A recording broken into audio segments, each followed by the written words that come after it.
So first of all, tell me about the process of the getting the settlement ready. Well, the commissioners did have Mr. Curtice's attorney reach out through to our corporate counsel who represents us early on. And I know for my part, it was critically important that no matter what happens, I did not want him to have more funds from the taxpayers than I felt was due. He had been taking his monthly wage without doing the work. And in my mind, it was a pretty egregious act. I think that once you are elected, the taxpayers expect that you do the work. And it's a little bit different than an employee-employer relationship in that sense, where a lot of times you'll have folks say that they want to have some kind of remedy for being made whole. But I felt in this case, because he was elected, that the taxpayers didn't owe him anything.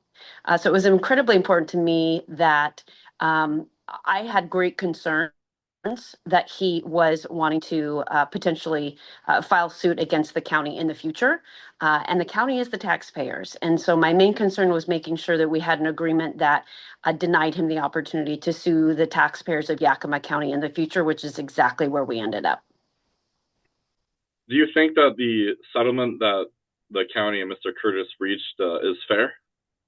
Absolutely. I think what would have been more fair would have been him resigning immediately. As soon as he placed himself on leave, he should have resigned. But given the results of his denial of what was doing the right thing for the taxpayers, it was clear that we needed to, in my mind, leverage whatever we could to force a resignation.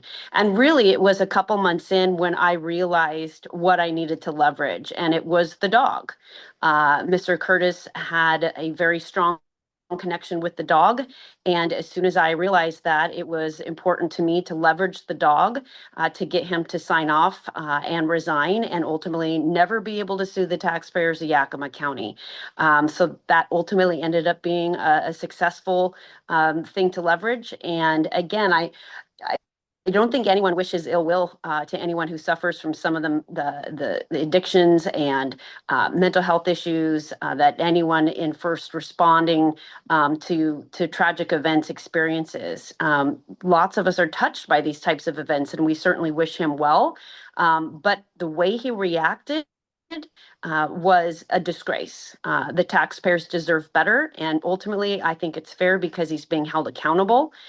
Wish him the best, but want to make sure that there's no more money going out the door to him from the taxpayers of Yakima County.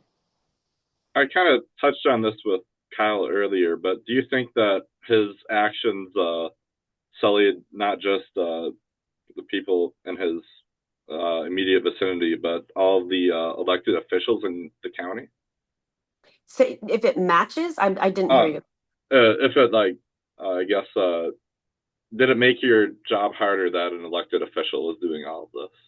I think that we should expect our elected officials to be held to a high standard. And certainly that's morally and ethically making strong judgments because you're acting on behalf of the taxpayers. He placed the taxpayers at risk daily. And as soon as that was acknowledged by him personally, he needed to resign. And I think more than anything, what was disgraceful was how he reacted to acknowledging his own deficiencies and serving the public. It's one thing to have deficiencies. We're all human. We all make mistakes. But to not acknowledge that it was an incorrect course of action to continue collecting a paycheck when you knew you weren't doing the job, that's egregious. Uh, can you tell me a little bit about Mr. Slate, the person who was just appointed to Mr. Curtis's position this morning?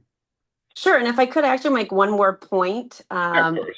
settlement, there were two things ultimately that I wanted to make sure that I obtained for the taxpayers. That the coroner could not sue the taxpayers in the future, and more importantly, that the commissioners retain the opportunity to have this meeting with you right now. In most settlement cases, there is a joint agreement for non-disparagement.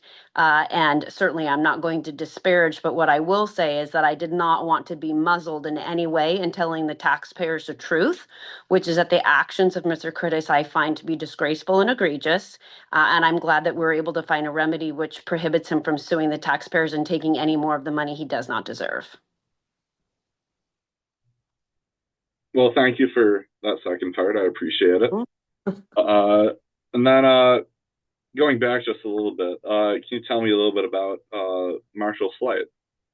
So Marshall Slight has been acting as coroner since Mr. Curtice put himself on paid leave, and the commissioners did appoint him as interim. He's done an incredible job. I think it's a testament to the kind of work ethic that we hope and expect that we see from employees of any business and certainly in government.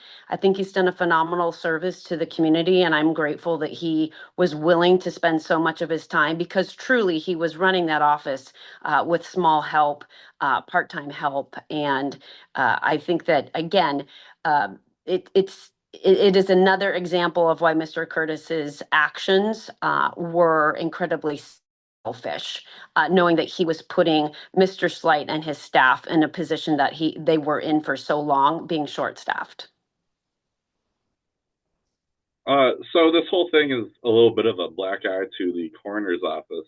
Do you think that now that Mr. Curtice is no longer the coroner, the public will trust the office right away, or do you think it'll take some time? I do not think it's a black eye to the office. This is an individual elected. So all of our electeds are individuals. And I think that Mr. Curtice should stand alone for his actions, and it does not reflect in any way on anyone in the coroner's office. Okay, sounds good. And that's all the questions that I have for you. Is there anything that I missed that you'd like to speak about? No, I'm just grateful that we can put it behind us. And I want to thank the public for their efforts in going through the recall effort. Certainly having the recall effort be so successful and clear that it would have been a success was one of the things that made it much easier to negotiate and force his resignation. So I do appreciate all of those folks who participated actively in that. All right, well, thank you very much. I really appreciate it.